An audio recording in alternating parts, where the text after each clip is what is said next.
Boa noite. Você acompanha agora o que é destaque em Minas nesta sexta-feira. E neste Dia Internacional da Mulher, temos mais notícias tristes de feminicídios. Lilian Maria de Oliveira foi esfaqueada na madrugada de hoje e está morta. Cristina de Oliveira Paula também foi esfaqueada e carregava a filhinha no colo, mas sobreviveu. Mulheres parlamentares realizaram hoje em Belo Horizonte 2 audiências públicas para discutir essa violência tamanha contra as mulheres. Uma pesquisa aponta que ano passado só 10% das mulheres que sofreram algum tipo de agressão denunciaram.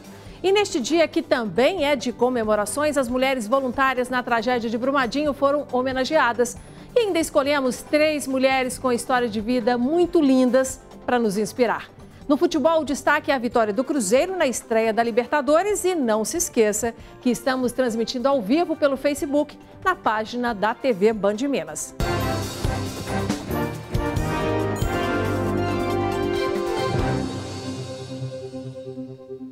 O Dia Internacional da Mulher começou com mais um registro de feminicídio aqui na capital. Uma mulher morreu depois de ser esfaqueada. Isso aconteceu no bairro Goiânia, região Nordeste. O companheiro dela foi preso depois que a polícia encontrou o corpo da vítima ali caído na calçada. Na delegacia, ele confessou o crime e disse que a briga teria sido motivada pelo volume alto da televisão. Na calçada, as manchas de sangue. No varal, peças de roupas e outros objetos na varanda de uma família agora destruída. O crime aconteceu aqui, nesta casa, na rua Francisco Salles, bairro Goiânia, região Nordeste de Belo Horizonte. Aqui moravam o suspeito de 38 anos, a vítima de 42 e 2 filhos dela, um de 15 e outro de 22 anos. O de 22 anos ouviu a discussão do casal pouco depois da meia-noite. Ele então levantou e se deparou com a mãe caída na sala, ensanguentada e com fortes dores. O suspeito ainda estava com a faca na mão. Ele tentou jogar a faca na pia e fugir, mas acabou sendo contido pelo filho de 22 anos e o outro filho da vítima de 15 anos. A polícia militar foi acionada e deteve o suspeito ainda aqui no local. O casal vivia junto há 5 anos. Esta vizinha foi quem acionou a polícia após ouvir gritos. Eu cheguei a ver eles brigando 2 vezes já. E toda vez que eles brigam, ele tá bêbado. E já pegou batendo nela uma vez. Tanto que o filho dela falou: não faz isso com a minha mãe não, mamãe, é vida, não deixa não. Aí eu já vi, depois parou um tempo, ficou mais ou menos um mês, depois veio a tragédia acontecer. As imagens mostram a vítima, Lilian Maria de Oliveira, de 42 anos, na maca, dando entrada no hospital de pronto-socorro João 23. Mas ela não resistiu ao ferimento no peito e morreu na unidade. De acordo com o relato dos filhos da vítima à polícia, a discussão teria começado por causa de um suposto defeito no volume da televisão no quarto do casal e o companheiro teria iniciado a confusão. Medida protetiva não há, né, em relação ao casal, tanto que eles moravam juntos, mas há sim alguns registros, né, envolvendo conflitos familiares, brigas, né, inclusive do casal. Os registros que a gente tem, as ocorrências envolvendo o autor, a grande maioria são de ameaça, de atrito familiar, e um pouco de alcoolismo, né? Alguns vizinhos também que tentaram intervir em outras ocorrências acabaram sendo vítimas aí de ameaça, de constrangimento, agressões. Na tentativa de fuga, o homem entrou em luta corporal com os 2 filhos da vítima, que assim como ele, também ficaram feridos. Cleuber Elias Silva Santos pode responder por feminicídio. Lilian entra para uma triste estatística. De acordo com a Comissão de Defesa dos Direitos da Mulher da Assembleia Legislativa de Minas, só no ano passado, em média, uma mulher foi morta a cada 3 dias em Minas Gerais. Todo ser humano, ele merece ser tratado com respeito, com carinho, né? E não merece passar por isso. O que a gente acredita é que a pessoa deve procurar a polícia, deve procurar. Nós temos uma companhia especializada de prevenção à violência doméstica. Aí nós temos um fácil acesso aí ao Ministério Público, ao Poder Judiciário, que pode impetrar as medidas protetivas, inclusive retirar aquele autor do convívio, prendê-lo se for o caso. Então não deixem de acionar os órgãos competentes e não se submeta, né, a uma situação de humilhação. E mais um caso de feminicídio, dessa vez de tentativa, aconteceu ontem aqui em Minas e foi na cidade de Muriaé, na Zona da Mata. Um homem esfaqueou a mulher quando ela carregava a filhinha deles no colo. Segundo a PM, a vítima de 35 anos contou que o marido chegou em casa embriagado e agressivo e que eles discutiram por um motivo banal. O suspeito tentou fugir, mas os vizinhos o seguraram até a chegada da polícia, que o prendeu em flagrante. A mulher segue internada sem risco de morte. Já em Uberaba, no Triângulo Mineiro, um homem enfiou o rosto da namorada dentro de uma panela com óleo quente. A briga começou porque Michele de Cássia de Jesus Martins, de 31 anos, teria recebido uma ligação que não estava identificada ali no celular. Ele começou a agredi-la e tentou até enforcá-la e tentou destruir inclusive a moto dela. Michele teve ferimentos no rosto e no braço. O namorado foi levado para a delegacia, prestou depoimento e foi liberado. Mas o dia também, né, gente, é de homenagem às mulheres. E essas homenagens estão sendo feitas aqui em Belo Horizonte em meio à folia. Afinal, o carnaval não acabou. O bloco Ato do Dia das Mulheres saiu há pouco da Praça Raul Soares, no centro da capital, onde estava concentrado, e segue para a Praça da Estação. É a primeira vez que esse bloco desfila pelas ruas da cidade. Na bateria, nos vocais, apenas mulheres, vindas aí de 30 blocos que saíram durante o carnaval aqui em BH. Este também é um bloco de protesto. E a ressaca de carnaval vai continuar aí no final de semana e promete animar mais foliões aqui na capital. De hoje até domingo, mais de 20 bloquinhos desfilam nas ruas da cidade.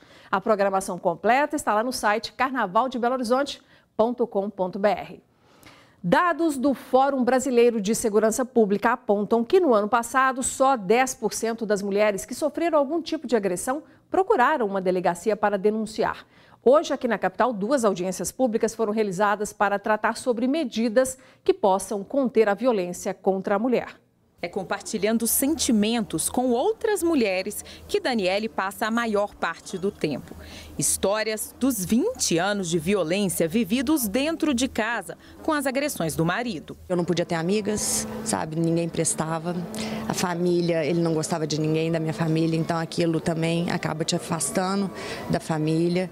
E toda vez que eu tentava me separar, vinham então as 1000 promessas que tudo vai mudar, mas que no final das contas nada muda. Sempre começa assim, né, com agressão verbal e depois parte para física. Com o passar dos anos, a dor se transformou em superação.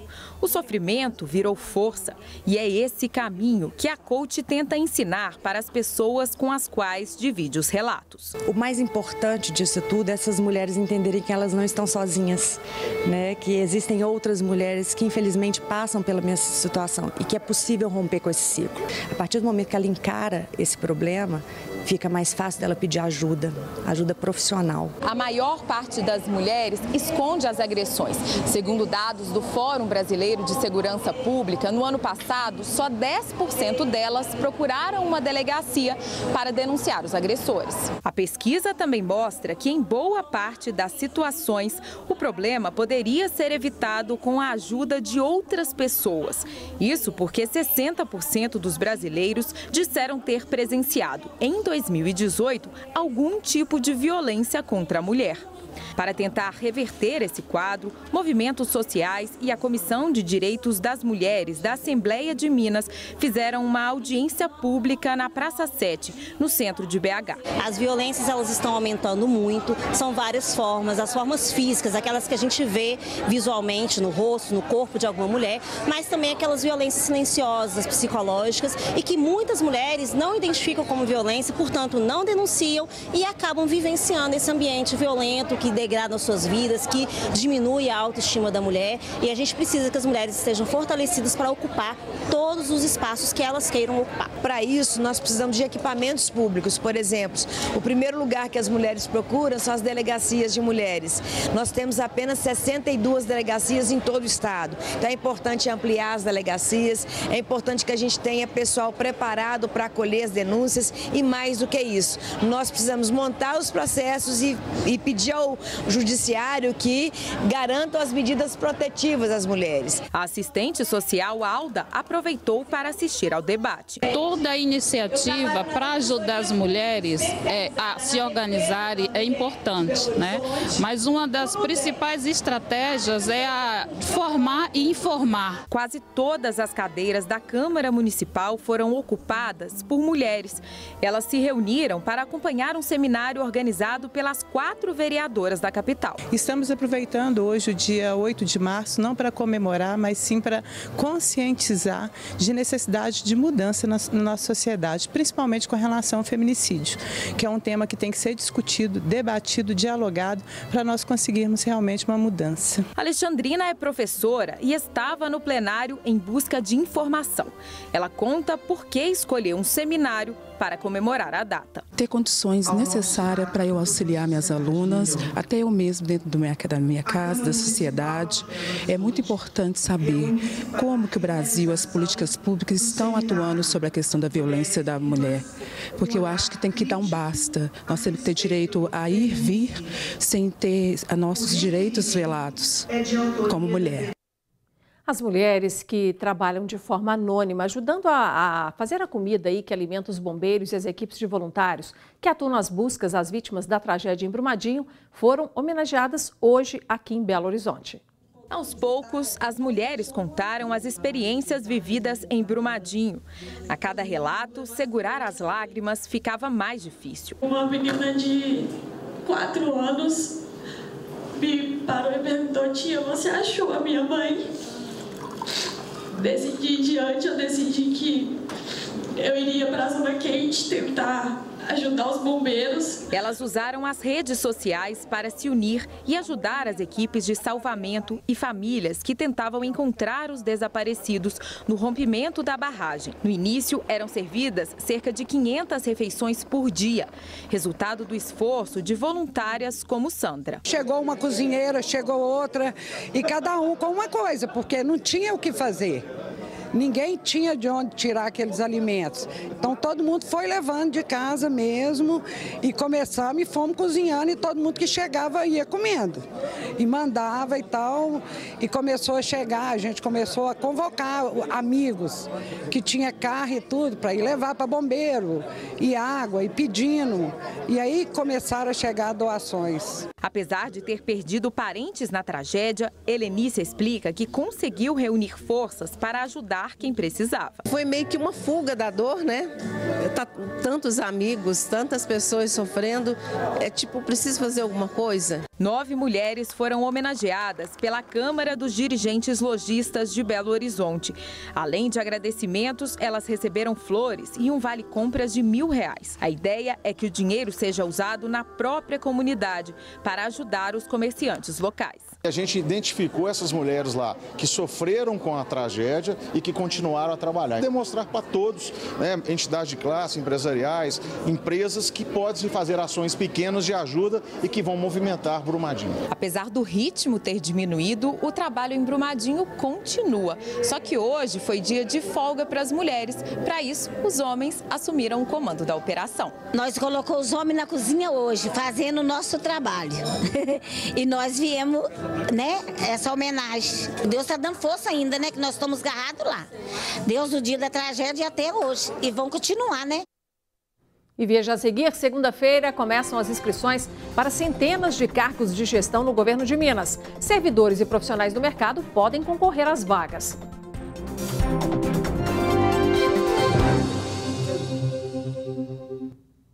O governo de Minas vai começar na segunda-feira a fazer um processo de recrutamento e de seleção, do qual poderão participar servidores e profissionais do mercado para ocupar 300 cargos de gestão. Segundo o secretário de Planejamento e Gestão, Otto Levi, os selecionados vão ocupar cargos de gestão em secretarias e órgãos da administração pública, direta e indireta. O programa está sendo chamado de Transforma Minas e copia modelos aplicados em outros países, como Rússia e Austrália. Você pode verificar as condições dessas contratações no site transformaminas.mg.gov.br. E segundo o secretário Otto Levi, serão ocupados aí esses 300 cargos de uma forma bem técnica. Existe um processo de avaliação que envolve, né, análise de perfil, análise do currículo, a entrevista com especialistas, né, a entrevista com o gestor, né, entrevista por competência, né, que são métodos consagrados mundialmente para você avaliar pessoas. E aí você entrega no final uma lista aí de 3, 4 pessoas que estão aptas. As pessoas que já estão nesses cargos hoje, todas foram previamente comunicadas que elas estariam nessa posição de maneira provisória, né? Então, isso não é surpresa para ninguém, e que elas têm o direito de participar em igualdade de condições com qualquer pessoa que queira. E o assunto agora é futebol. O Cruzeiro conseguiu uma grande vitória vencendo o Huracan na partida de estreia na Libertadores. O placar magrinho de 1-0 é valioso e garante os 3 pontos. Quem vai nos contar se o time mineiro não apenas ganhou, mas se jogou bonito, é o nosso repórter Igor Calhan. Igor, me conta aqui, o que atrapalhou mais, o que foi mais difícil, né, para o Cruzeiro, a chuva ou o Huracan? Boa noite. Olha, Inácio, acho que tem uma série de fatores, aí os dois contribuíram, viu? Boa noite para você, boa noite a todos que nos acompanham. Mas olha, Inácio tocou num ponto importante, que é a questão do jogar bonito, né? O Cruzeiro vem sendo cobrado por causa disso, ainda não apresentou um futebol de encher os olhos ao torcedor nesse ano de 2019. A gente está, inclusive, vendo ali o lance do gol, né? O gol marcado pelo Rodriguinho. Agora, Inácio, é aquela filosofia do Mano Menezes que o próprio torcedor do Cruzeiro já conhece desde 2017. Não pense em jogar bonito, não é um time que tem um toque de bola aquele toque de bola bacana, né? Mas só que traz resultado. Foi para a Argentina, venceu por 1-0, um time difícil, estava em crise, precisava da vitória, o Huracan, e ele conseguiu um baita resultado. Se fizer a lição de casa agora, vencer os 3 jogos em casa, com certeza estará na próxima fase da Libertadores. E a gente quer contar essa história aqui. Obrigada, viu, Igor? Bom, gente, os 3 times de BH vão jogar neste final de semana. Anote aí. Teremos o Atlético jogando contra o Patrocinense em Patrocínio amanhã às 4h30 da tarde. O América também vai jogar no sábado, só que às 9 da noite, no Horto e aqui em BH. E o Cruzeiro vai receber o Tombense no Mineirão domingo às 4 da tarde. No próximo bloco, vamos voltar a falar aí do Dia Internacional da Mulher e escolhemos 3 mulheres com histórias incríveis de força e coragem para homenagear todas nós.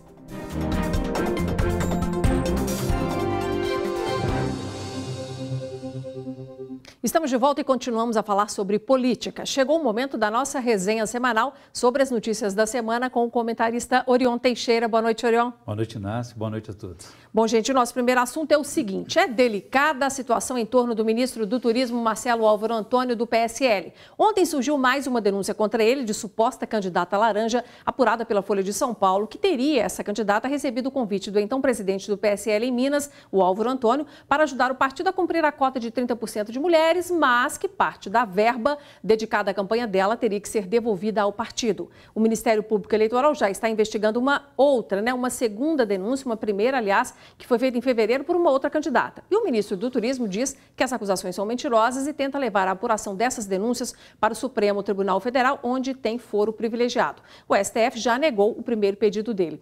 Orion, a pressão em cima de Álvaro Antônio está muito forte. Você acredita que tem chances dele renunciar ao cargo, né, ou dele ser exonerado pelo governo nos próximos dias?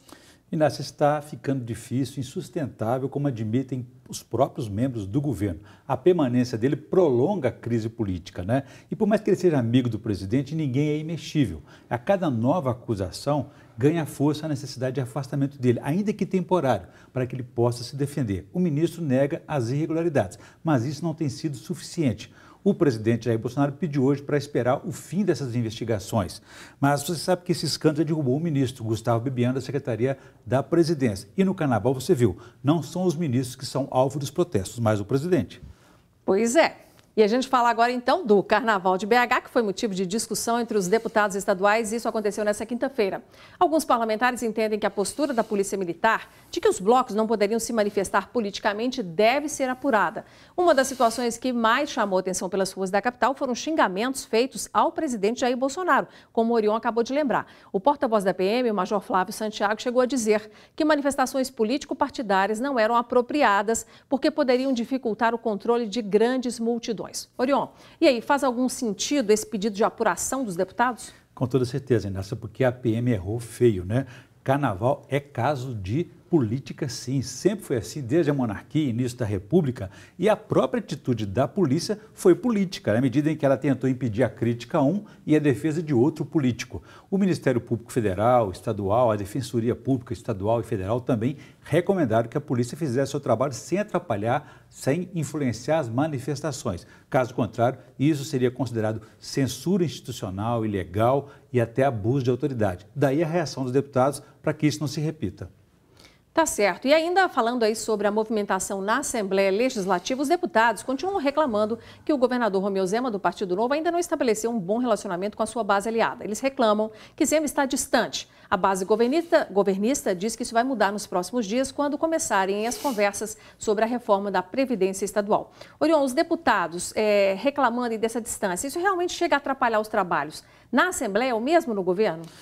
Inácio, Romeu Zema foi eleito rejeitando a política e os políticos, mas é impensável governar um estado, especialmente de Minas Gerais, sem fazer política. Claro, a boa política, não estou falando daquela de troca de favores, desvios e corrupção, enfim, ele tem que dar o tom dessa relação com os deputados, porque não se pode deixar de fazer política que ninguém governa sozinho. É preciso ter um bom relacionamento com o poder legislativo, uma boa interlocução com o poder judiciário, com os prefeitos e com a sociedade como um todo. Fora daí, o risco é muito grande de dar certo e de dar errado, inclusive. Correto? E encerrado o carnaval, o ano começa em Minas e no país. Então é hora do grande teste do presidente da República e do governador do estado. Essa é a piada que a gente quer parar de contar aqui no Brasil. Uma hora vai dar certo. Bom, mas em meio a tantos problemas, o governo de Minas tem conseguido uma ajuda preciosa do Supremo Tribunal Federal no que diz respeito às finanças. Mais uma liminar a favor do Estado mineiro foi concedida.